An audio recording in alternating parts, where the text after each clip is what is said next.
اعوذ باللہ من الشیطان الرجیم بسم اللہ الرحمن الرحیم السلام علیکم۔ اللہ تعالیٰ فلسطین کے مسلمانوں کی مدد کرے اور مسجد اقصی کو اسرائیل کی گندی سوچ اور ناپاک ارادوں سے محفوظ رکھے۔ اللہ تعالیٰ ہم سب کو کامیاب کرے، کامل مومن اور مکمل دائرہ اسلام میں داخل کر دے۔ میری آپ سب سے نوجوانہ گزارش ہے اس ویڈیو کو مکمل دیکھیں اور میرے چینل کو لائک اور سبسکرائب کریں تاکہ مجھے حوصلہ افزائی ہو اور میں آپ کے لیے مزید اچھی اسلام کی معلومات لے کر آ سکوں۔ شیخ المرسلین نوح علیہ السلام اور ملک الموت۔ سیدنا نوح علیہ السلام شیخ المرسلین اکابر انبیاء میں سے تھے اور عمر کے لحاظ سے طویل العمر والے تھے۔ وہ پہلے نبی تھے جو شریعت لے کر آئے، وہ پہلے نبی تھے جنہوں نے شرک سے ڈرایا، اور آپ پہلے نبی تھے جن کی امت نے آپ کی نافرمانی کی اور آپ کی دعوت کو رد کیا، اور اللہ تعالیٰ نے آپ کی دعا سے تمام اہل زمین کو سوائے مومنین کو ہلاک کر دیا، اور کوئی رسول بھی اس حد تک دعوت نہ دے سکا جس حد تک عمدہ اسالیب و وسائل اور خوبصورتی سے حضرت نوح علیہ السلام نے دعوت دی۔ اللہ تعالیٰ نے آپ علیہ السلام کو عبد الشکور کے لقب سے محفوظ فرمایا، اور اللہ تعالیٰ نے آپ کو سلامتی اور برکت سے عزت بخشی۔ اللہ تعالیٰ نے آپ کی عمر میں برکت فرمائی، یہاں تک کہ آپ انسانوں میں سب سے طویل العمر تھے۔ جس دن آپ کو نبوت عطا فرمائی گئی اس وقت آپ کی عمر 50 سال تھی۔ ایک قول یہ ہے کہ 350 سال کی اور ایک قول کے مطابق 480 سال کی۔ کون بھی نبی شرات کہتے ہیں کہ حضرت نوح علیہ السلام طوفان کے بعد 950 سال زندہ رہے، اور اس سے پہلے 350 سال گزرے، تو اس طرح آپ کی کل عمر مبارک 1300 سال بنتی ہے۔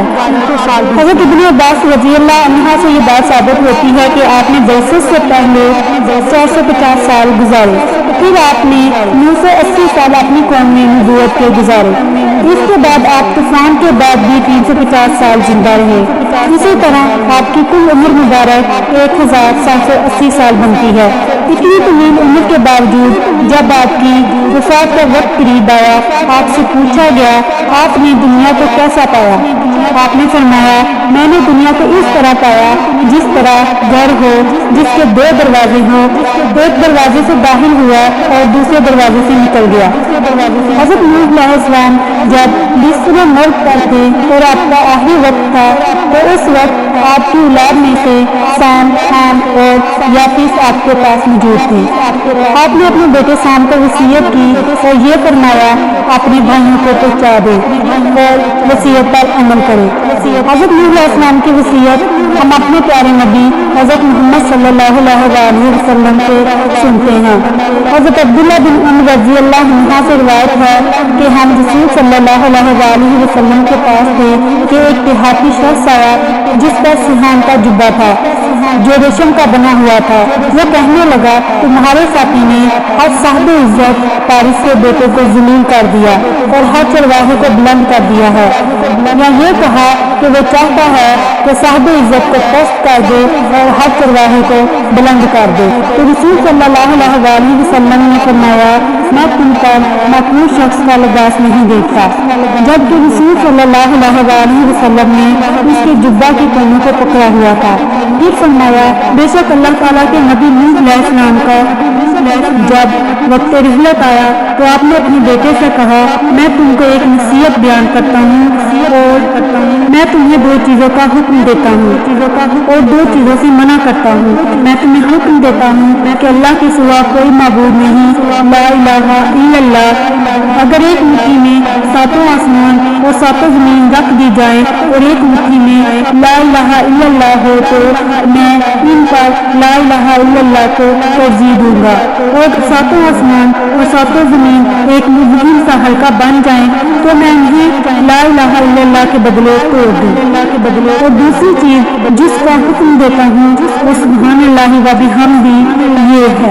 یہ ہر چیز کو ملانے والے کلمات ہیں اور ان کے ذریعے اللہ تعالیٰ مخلوق کو رزق دیتا ہے، اور میں تمہیں شرک اور تکبر سے منع کرتا ہوں۔ راوی کہتے ہیں کہ میں نے کہا یا رسول صلی اللہ علیہ وسلم یہ شرک ہے جس کو ہم نے پہچان لیا، تکبر کیا ہے؟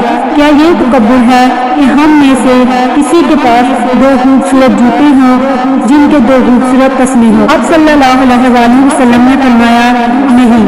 عرض کی گئی کیا یہ تکبر ہے کہ ہم میں سے کسی کے پاس کوئی جگہ ہو جس کو وہ پہنتا ہو؟ تو آپ صلی اللہ علیہ وآلہ وسلم نے فرمایا نہیں۔ عرض کی گئی کیا یہ تکبر ہے کہ کسی کے پاس سواری کا جانور ہو جس پر وہ سواری کرتا ہو؟ فرمایا نہیں۔ عرض کی گئی کیا یہ تکبر ہے کہ کسی کے ہم مجلس اور دوست ہوں جس کے پاس وہ بیٹھتا ہو؟ آپ نے فرمایا نہیں۔ راوی کہتے ہیں میں نے عرض کیا یا عرض کیا گیا یا رسول صلی اللہ علیہ وآلہ وسلم تکبر کیا ہے؟ آپ نے فرمایا حق سے انکار کرنا اور لوگوں کو حقیر سمجھنا۔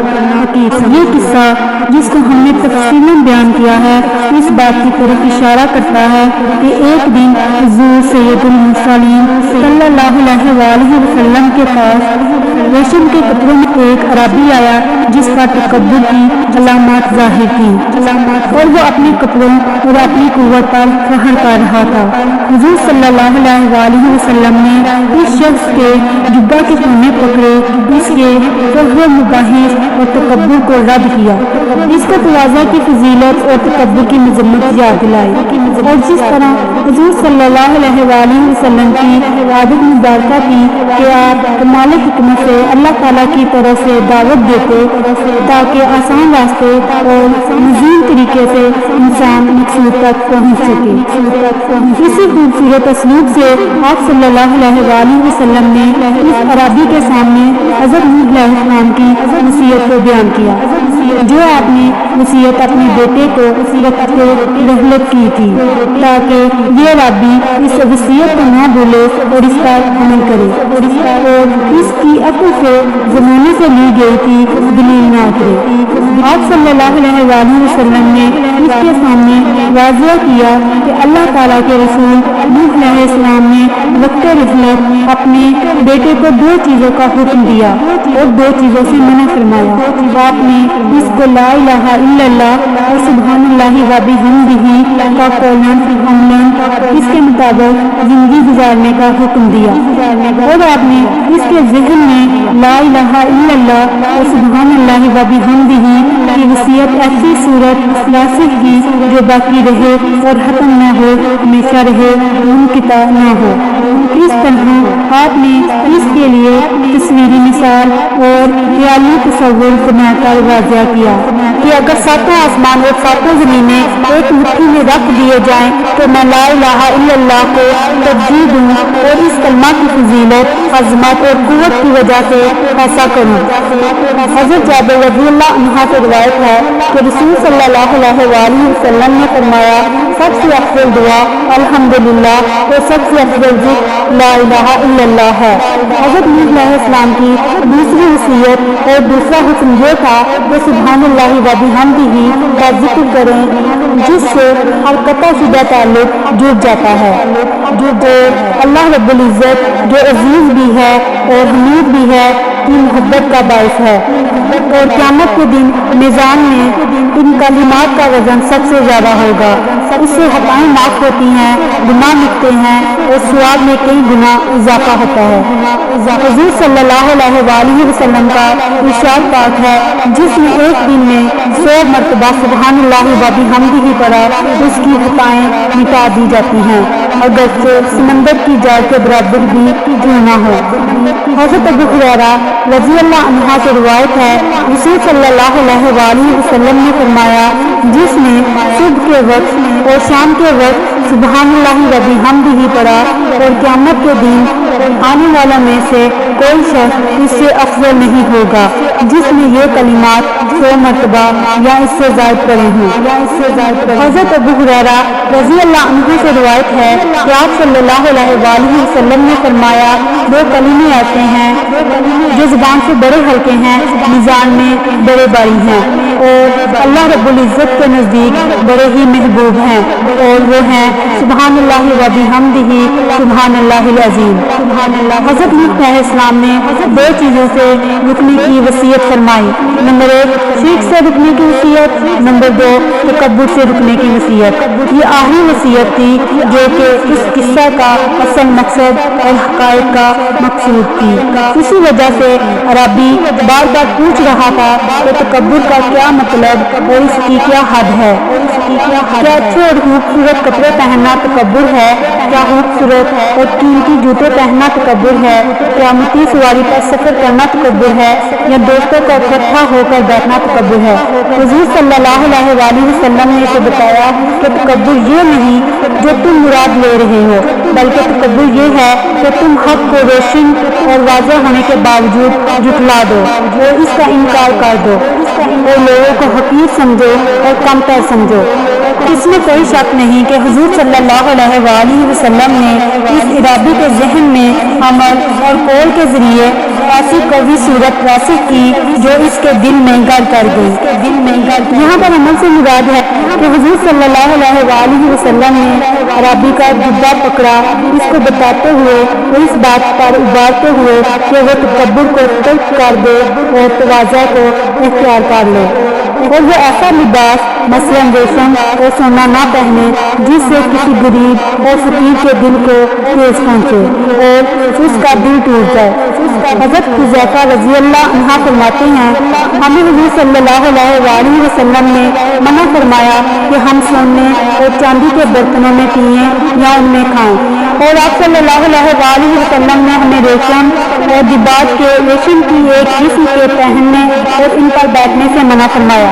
نبی کریم صلی اللہ علیہ وآلہ وسلم نے فرمایا جس نے دنیا میں ریشم پہنا وہ آخرت میں اسے نہیں پہنے گا۔ اسی طرح حضور صلی اللہ علیہ وآلہ وسلم نے فرمایا ریشم وہی پہنتا ہے جس کا آخرت میں کوئی حصہ نہ ہو۔